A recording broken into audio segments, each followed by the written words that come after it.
This week's question from the top 20 most researched questions about the Bible is, who was Cain's wife? Now, first of all, just to make sure we understand the history of who we're talking about when we refer to Cain. Cain was one of Adam and Eve's, the original parents, one of their children, along with, we know he had at least two other brothers. And Cain, as we read through the Bible, was also the one that was responsible for killing his own brother.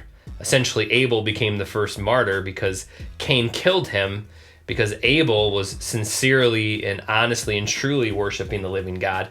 Cain wasn't. Abel found favor with God. Cain didn't, and made Cain very, very angry, which is a common thing that happens throughout all of history.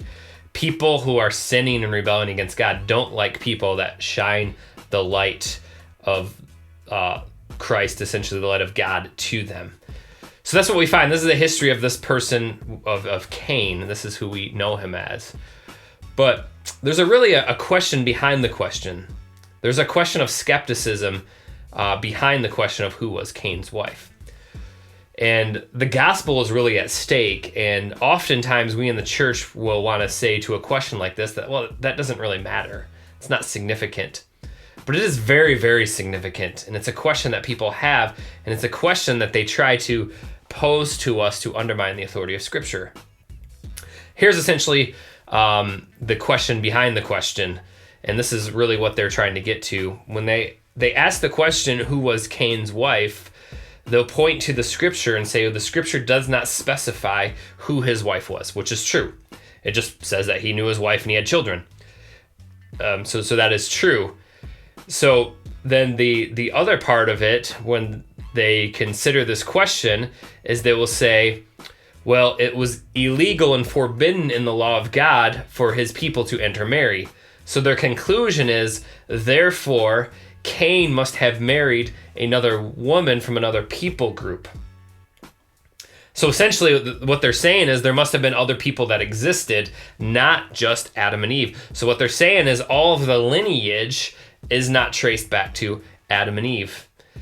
Now that's a very, very significant question. It has massive implications for us today, so we need to be clear on it. Because if all of us are not in Adam, because Romans talks about all of us have sinned in Adam, so if all of us have not sinned in Adam, then all of us cannot find forgiveness in the second Adam. So therefore, if all people are not traced back, all people groups are not traced back to Adam and Eve, then the gospel does not extend to all people, because the gospel only extends to people who sinned in the first Adam and can find forgiveness in the second Adam. So if there was a different people group that existed during the time of Adam and Eve, perhaps some have posed a race of women, then those people have no gospel. We should stop sending missionaries to them. We should stop proclaiming to them. We need to only find the ones that come from the lineage of Adam and share the gospel with them, because those are the only people that the promises are to. So there's massive implications to be clear on this. So let's handle the objection then. One, it says that that Cain's wife is not mentioned. Now you got to understand the Bible is written in covenantal language. And in covenantal language, they will often only refer to the representative. So Adam is mentioned as the federal head, the main representative, and then Eve as the representative of the first mom. But by and large, when the lineage is mentioned after that, unless there's something specific they want to capture, they will just share the man's name. That's a very common thing that they've done and that the Bible is written in. So it's not unusual that her name was not mentioned.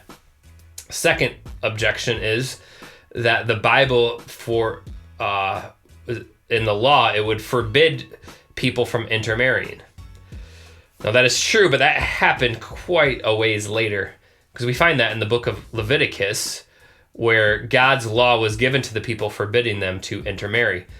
Before that, it was not forbidden. In fact, we can read that Abraham, it says, married his sister. We don't know how close exactly of a sister, but definitely a very intimate relative in relationship to his. So here's the issue. God gave the law to his people to not intermarry, because what would take place is when genetic codes were too similar, they would have similar abnormalities, and with similar abnormalities, it would produce a higher risk of children having abnormalities at a higher and more extended level. It would produce more birth defects. So it was for the good of the people that God gave this law. But if we trace back to Adam and Eve, their genetic code was perfect when they were created. 100% perfect. There was no abnormalities. It was good. But sin entered in, and when sin entered in, it did affect every part of them, including the genetic code, including their DNA. So what we have over time was a slow but sure process that the genetic code, as more and more children were born, became more and more and more corrupt. So that is where it became such a higher risk to have intermarriage like that. Now, this law has been in place for thousands of years. So for us, we think of something like that and we just think of it as disgusting. But you got to understand, during that time, it wasn't. It wasn't until God extended the law forbidding that, and that cultures picked up on that it became known as really a sin and shame upon society. It was not always that way. And that is why God gave the law. But before that, it was very normal and culturally accepted and actually healthy for people to intermarry.